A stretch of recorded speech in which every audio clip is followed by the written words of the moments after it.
Nothing in this podcast is intended as investment advice, and the people in this podcast may hold positions in the stocks they talk about. Do not buy any investment based solely on a tip or recommendation. Please do your own research.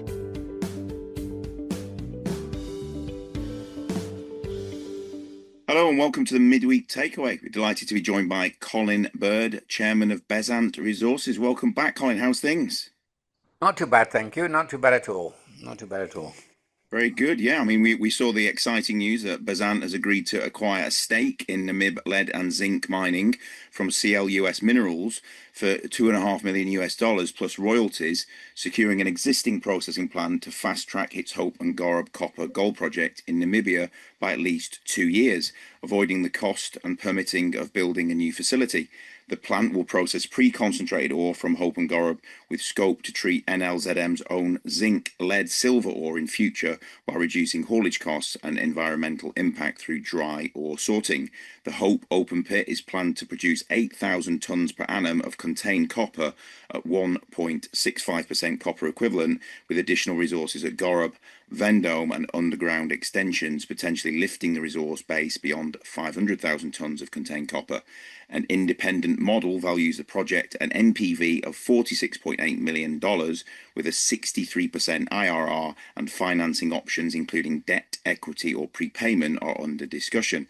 The NLZM plant, 30 kilometres from Swakopmund and 61 kilometres from Walvis Bay, benefits from grid power, skilled local labour and transport links, enhancing project economics and speed to production.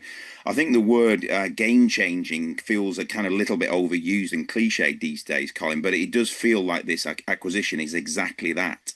I wouldn't call it game-changing. If we want to stay with game, the match is on, Phil. The game's on. Because, let's face it, doesn't matter whether you're Rio Tinto building a massive porphyry mine in Peru or wherever you are, the biggest cost item, the biggest lead time item, biggest problem in permitting is always the plant. So if you say 70% of our project cost of the plant, we're going to cost at least 2 years to do it. This, to me, says match on now, we just get on with the other things, which by comparison can be classed as peripheral because the plant is centerfold. So yes, it's not game changing, it's game confirming, and basically it's accelerating the timing of the game. Yeah. So let's have a look at that. You talked about the integration of the NLZM processing plant with this dry ore sorting at Hope and Gorob itself. How will that impact the overall operating costs and the copper recovery rates? Well, first of all, there's a transport element through the desert, and you couldn't run a mine or across the desert at 1.7 because your transport component, which is around about $15, would be a little bit too high. So the ore sorting rejects the waste. By rejecting the waste and upgrading the ore, taking it from 1.6 to say 3.2, and we have the flexibility according to copper price. And this thing is controlled from Germany, and we can change the X-rays, change the density, so we can actually respond to the copper price as well. So, but essentially, you will probably be working on an upgrade of 2 times, transporting through the desert. So the capital cost is under $1 million of a modern day ore sorter. It's going to have its own screening and crushing unit, which will add a few $100,000 on top of that. What it means is the footprint of the final plant needn't be so big. You ain't got to build it.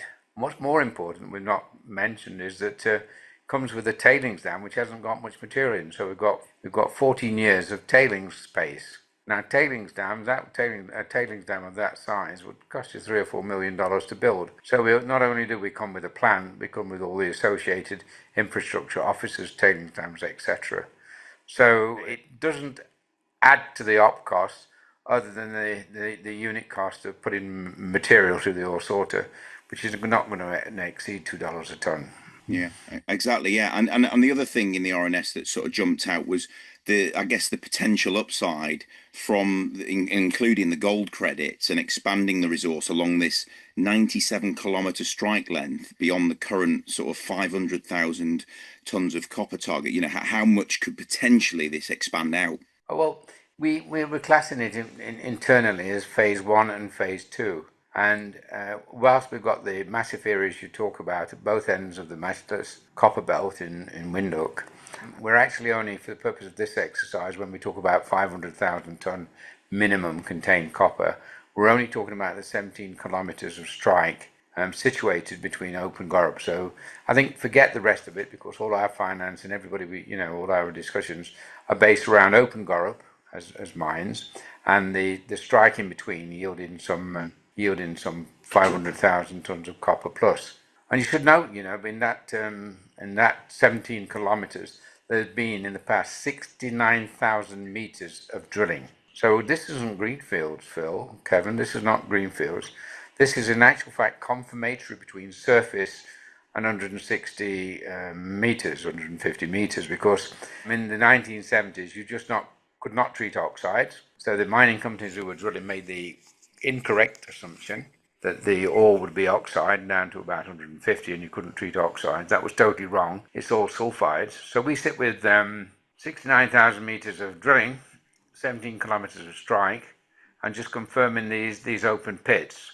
And then, of course, going deeper where the ore body starts increasing considerably in grade, as we say in the RNS.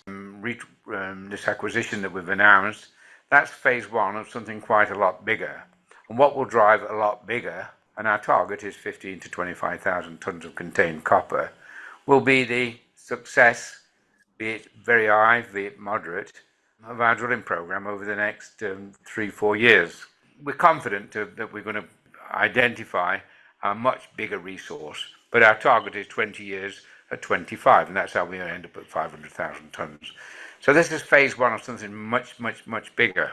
And of course, we're faced with the choice of do you go for this plant, or do you do all of your drilling and identify your big plant and do all of the permanent and take all of the time? And I think shareholders particularly, not just in the UK and on the Toronto Stock Exchange in Australia, just fed up of exploration companies, and they're looking for cash.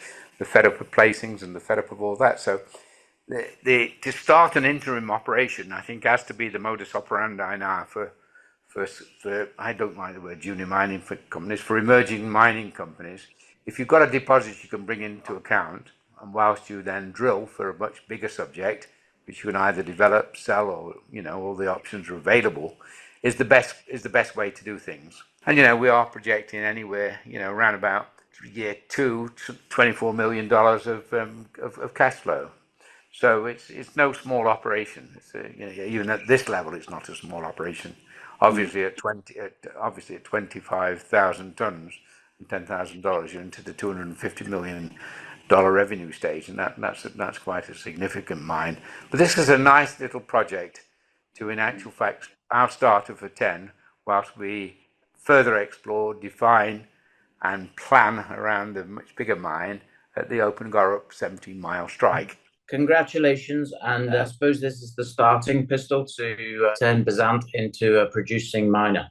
And a lot of people have been naysayers and said this is never going to happen, but I think this tells everybody in clear terms this is exactly what's going to happen. How much would it cost to build this plant from scratch, and how long would it take you? Exactly. Well, I was just going to correct you there and say cost is one thing, capex, but time is another.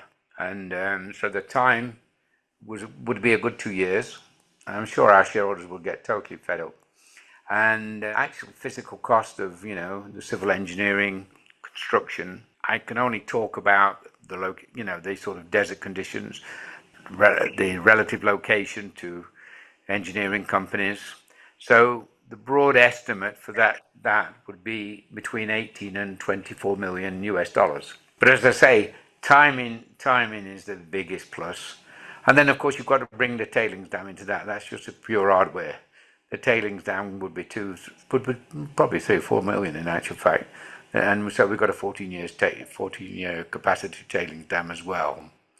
So that's a long-winded answer, but the time is a killer. The capital cost is not de minimis by any means. It's quite significant, and is probably with 70% of what would have been the overall project cost. So you gaining time significantly in permitting, tailings dams supplied, and office infrastructure, all of that, power, as we say, you see this power available too. Proximity to a railway, a major highway. They're all massive pluses. And that straight down into Walvis Bay. We visited a lot of this infrastructure as well and saw it for ourselves. So, I can see exactly what's going to happen.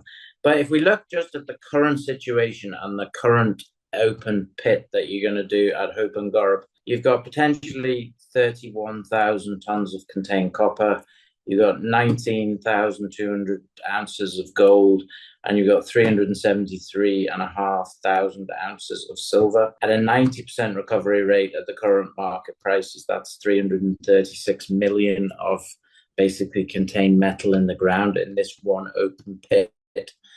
How many more of these open pits do you believe exist in these next 17 kilometers? We're not saying the same size, maybe the bigger, maybe the smaller, but roughly in that 17 kilometers, what do you think is available? Well, one thing for sure, the 17 kilometers isn't going to be totally live. There's going to be dead spots and there's going to be hot spots. But the good news, as I said earlier on, was that these pits are shallow pits, and down to about 110, 120 meters. And then, of course, we go the pit into the underground. We already see the opportunity to join two pits which have been separately named, which in actual fact, with just a few boreholes, we will, if the continuity exists, which we've got high potential for, then that two pits becomes one pit. So I'm not going to speculate. I'll speculate not in terms of size, I'll speculate in terms of time. I'll be very surprised if during the duration of this agreement with NLZM, I'd be very surprised if it isn't entirely open pit for the entire period. Yeah. Now, the NLZM was obviously, the plant was there for the zinc and the silver potential that's in that. That's obviously why there's a tailings dam there as well. And that's all underground mining. I mean, is there a big potential there? Well, you've got to take a view. It's all back to metal prices, and zinc probably is only second to chrome in terms of its volatility and its compressed cycle of basking in the sun, and then sort of being totally not favoured metal. But there's 1.5 ounces of silver there, so that's quite significant. And so if you actually do the numbers, it almost becomes a silver mine. But if you look at zinc equivalent, it's 10%, Kevin, if you throw in that lead and silver. And that's quite a zinc equivalent of 10% puts it in front of quite a few mines in the world. And I've been down it, I've been down the mine and in and out of the stopes, and there were big cathedral stopes. And I counted 10 roof bolts. So some of the best mining conditions I've ever seen. So, but anyway, that's shall we say that's in the bag. That's in the bag. Yeah, that's a Brucey bonus and not something that's going to. Bonus, but it's not going to be looked at. That's not going to be looked at for many a year, probably. In all honesty, absolutely. We shouldn't get into a debate about when we're going to start the zinc mine up, because we've got plenty of copper now. That was our first question. Will this plant be suitable for copper? Quite frankly, it's more suitable for copper than it is zinc. Zinc can be a bit complex, and this copper product we've got is very, very simple. The gold goes along with the copper quite nicely, and so it's fit for purpose. We are going to make a few additions, as I say there in my little chairman's note, that we're going to improve the efficiency and the productivity.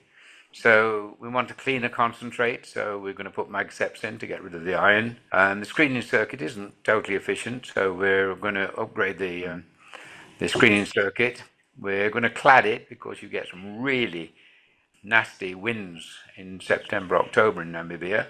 And so we'll protect it, blowing away the fines and the froth from the flotation plant. And automation, when the buses are all gone 5 or 6 o'clock at night, and you're doing manual adjustment of reagents, it's not an ideal situation. And so we're going to introduce automation so that reagent control is automatic. And capacity in front of the plant is not ideal. So we'll be putting search bins in, and we planned out for about $2.6 million to do all of those things in about 6 or 7 months. So, and then of course, the plant has been out of production since COVID, and some of the pumps will need replacing too.